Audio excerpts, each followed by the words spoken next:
Hello everyone! So again, I'm back. So this is Miss Say Caranza, licensed real estate broker based in Cavite. And right now, andito po ako ngayon sa Valencia Enclaves, which is located in Barangay Navarro, General Trias, Cavite. So if you are familiar with Lancaster, New City, katabi lamang po ng Valencia Enclaves si Lancaster, New City. So ang travel time natin from here going to PTEX Terminal is about 30 to 40 minutes drive lang to. Ganun po siya kabilis. Kasi yung access ni Valencia Enclaves is same as access ni Lancaster, New City, which is Cavitex.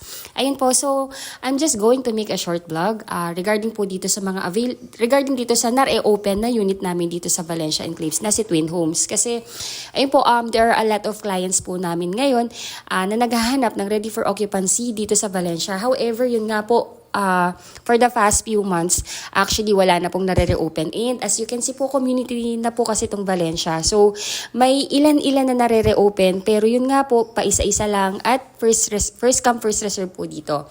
Ayun, so again, Valencia Enclaves is just about 3 kilometers lang sa magiging bagong SM General Trias, Cavite. So si SM General Trias, yan po yung magiging pinakamalaking SM sa buong Calabarzon.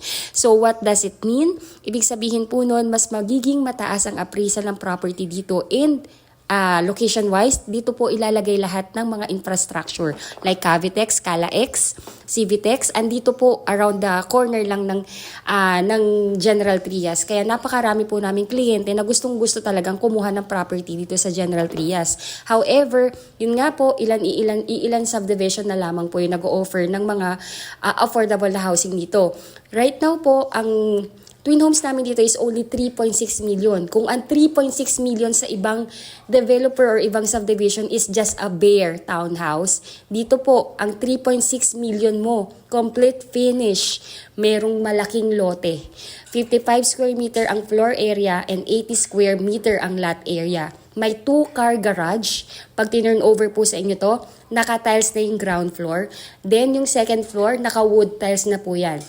With 3 bedrooms na may built-in cabinet in each room. Then yung kitchen nyo po, meron ng hanging cabinet or meron na siyang wall-mounted na cabinet. Plus, meron pang base cabinet. Napaka-elegant. Then sa likod, may 3 meter setback po doon na pwede ninyong i-extend to use for your dirty kitchen or laundry area. May provision na rin po doon ng counter para sa dirty kitchen. So, ito na po yung actual na unit na papakita ko sa inyo na ready for occupancy.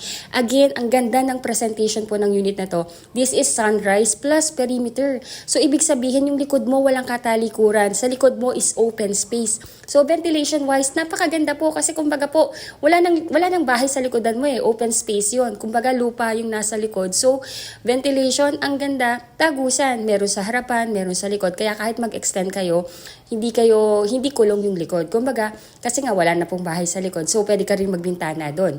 Ayun po. So, ito na yung eksaktong block, which is the block na ito yung nakatayong unit. So, again, yung computation po nito i-discuss ko na rin po habang ipinapakita ko sa inyo yung actual na unit. Ayun nga lang po, dahil nga po, mandatory po kasi na nakalak yung ating unit. Pag hindi pa turn over, hindi ko mapapasok or mabivideo yung unit. Isisingit ko na lang sa video na to yung sample ng actual turnover, pati yung virtual tripping from PTEX going here para at least mas ma-appreciate niyo kung gaano kaganda yung subdivision natin. So ayun, ang total contract price po ng ating unit is actually 4,032,000. Pero nagbigay ng discount yung developer natin ng 432,000. So ang total contract price na lang po niya is 3,600,000. Then miscellaneous fee is 252,000. Inclusive po dyan dito yung title transfer, government taxes and processing fee sa bank. Kasama na po yan sa ilo-loan. Ngayon po, pag gusto nyo nang i-reserve yung unit, the first cash out is only 25,000 pesos. Let me know po if gusto nyo nang i-reserve yung unit kasi kailangan ko pong kunin yung email address ninyo para maibigay ko po sa inyo yung reservation form. Paki-fill up nyo po yun, then send back po sa akin along with your 2 valid ID and at least 1 month payslip. Then, bibigay ko na po sa inyo yung bank account ng aming sales officer na nag-handle ng reservation ng units namin dito para may deposit nyo po yung reservation. Pag na-deposit nyo na po, kindly screenshot lang po yan and send nyo po sa akin.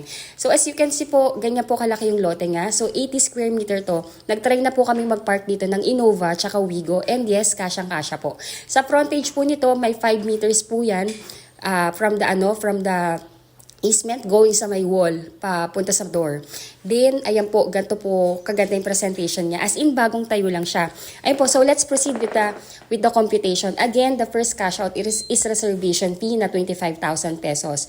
Then, within 30 days, dapat po mabayaran natin yung total down payment of 59,600. Ayun po, so all-in down payment na po yun ha. Take note po, 59,600 lang yung down payment and iyon na to, malilipatan mo na.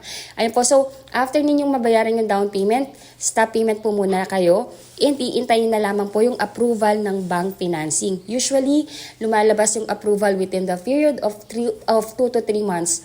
And pag may approval na kayo, directly yung bank na nag-approve sa inyo, mag-i-email po yan sa inyo para to inform you na na-approve na kayo and kindly read lang po yung terms and condition. Then kung okay na po sa inyo, replyan nyo lang si bank na ina-agree nyo na yung contract and i-schedule na kayo ni bank for the loan contract signing. Kung OFW kayo at wala sa Pilipinas, magtalaga lang kayo ng representative na siyang pipirma in behalf ninyo. So siya yung pipirma ng loan contract in behalf ninyo. Pag nakapirma na po kayo ng loan contract, doon pa lang mag-i-start yung inyong monthly amortization sa bank na pwede nyo bayaran ng 25 years to pay, which is about 26,627 lang po yun per month.